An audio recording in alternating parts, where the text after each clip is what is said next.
Hi நண்பா நண்பி, இன்னைக்கு நம்ம எந்த படத்தோட ரிவ்யூ பார்க்க போறோம்னா விஜய் ஆண்டனி, சரத்குமார், சத்யராஜ், அதுக்கப்புறம் சரண்யா பொன்வண்ணன் அப்படி நிறைய கேரக்டர் நடிச்சு இப்போ ரிலீஸ் ஆகி தியேட்டரில் போயிட்டு இருக்கேன் மழை பிடிக்காத மனிதன் படத்தோட ரிவ்யூ தான் நம்ம பார்க்க போறோம். இந்த படத்தில் நம்ம விஜய் ஆண்டனி பார்த்தீங்கன்னா ஒரு சீக்ரெட் ஏஜென்ட். அவங்களோட சீஃப் யாருன்னு பார்த்தீங்கன்னா நம்ம சரத்குமார். அவங்க தான் சீஃபை தாண்டி அவங்க ரெண்டு பேருக்கும் ஒரு ரிலேஷன்ஷிப் இருக்கும். அது என்னன்னா நம்ம சரத்குமார் அவங்களோட தங்கச்சியை தான் நம்ம விஜய் ஆண்டனி பார்த்தீங்கன்னா காதலிச்சு கல்யாணம் பண்ணியிருப்பாங்க. நம்ம விஜய் ஆண்டனி அவங்களை பார்த்தீங்கன்னா ஒரு காரணத்துக்காக மினிஸ்டர் பையனை போட்டு தல, அதுவே பார்த்தீங்கன்னா நம்ம விஜய் ஆண்டனியோட உயிருக்கு ஆபத்தா வர அந்த இதில் நம்ம விஜய் ஆண்டனியோட ஒய்ஃபும் பார்த்தீங்கன்னா இறந்து போயிடுவாங்க.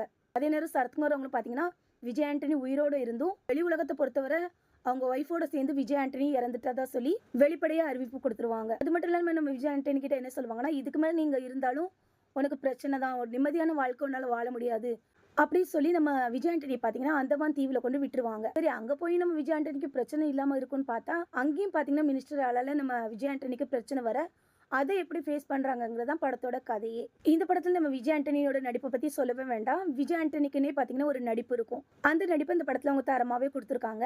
அது மட்டும் இல்லாமல் இந்த படத்தில் விஜய் ஆண்டனிக்கும் ஒரு நாய்க்குட்டிக்கும் இடையே இருக்கிற பாண்டிங்கை நல்லாவே காட்டியிருப்பாங்க. அதே மாதிரி இந்த படத்தில் நடித்த சரத்குமார் அவங்க, சத்யராஜ் அவங்களோட நடிப்பு என்னவோ கம்மியாக இருந்தாலும் அவங்களுக்கு கொடுத்த கேரக்டரை கச்சிதமாகவே பண்ணியிருக்காங்க. அதே மாதிரி மேகா ஆகாஷ், சரண்யா பொன்வண்ணன், நம்ம விஜய் ஆண்டனியோட ஃப்ரெண்டாக வர்ற பிருத்திவி, சும்மா சொல்லக்கூடாது, எல்லாருமே நல்லாவே நடிச்சிருக்காங்க. படத்தோட சாங் பற்றி சொல்லணும்னா படத்தில் சாங்ஸ்லாம் அந்தளவுக்கு பெருசாக எதுவுமே ஒர்க் அவுட் ஆகலை. அதே மாதிரி படத்தோட வில்லனான தனஞ்சய், அதுக்கப்புறம் முரளி சர்மா, அவங்கள பற்றி என்னத்தங்க சொல்ல. ஒரு வில்லனா எப்படி இருக்கணும் நம்மளே வச்சுக்கோங்களேன். ஒரு படத்தை பார்க்குறோன்னா அந்த படத்தில் நம்ம ஹீரோட நடிப்பை மட்டும் நம்ம பார்க்கறதுக்காக போக மாட்டோம். அந்த படத்தில் நடித்த வில்லனோட நடிப்பும் எப்படி இருக்குன்னு தான் நம்ம பார்க்கறதுக்காக போவோம். ஆனால் இந்த படத்தில் நடித்த வில்லன்களோட கதையை பார்க்கணுமே, எதுவுமே வில்லனுக்கு ஒத்து போகல. அதே நேரம் ரொம்ப மொக்கையாக தான் இருந்தது. மொத்தத்தில் இந்த மழை பிடிக்காத மனிதன் படம் எப்படி இருக்குன்னா, படம் ரொம்ப நல்லா இருக்குன்னு சொல்ல மாட்டேன், சுமார் தான்.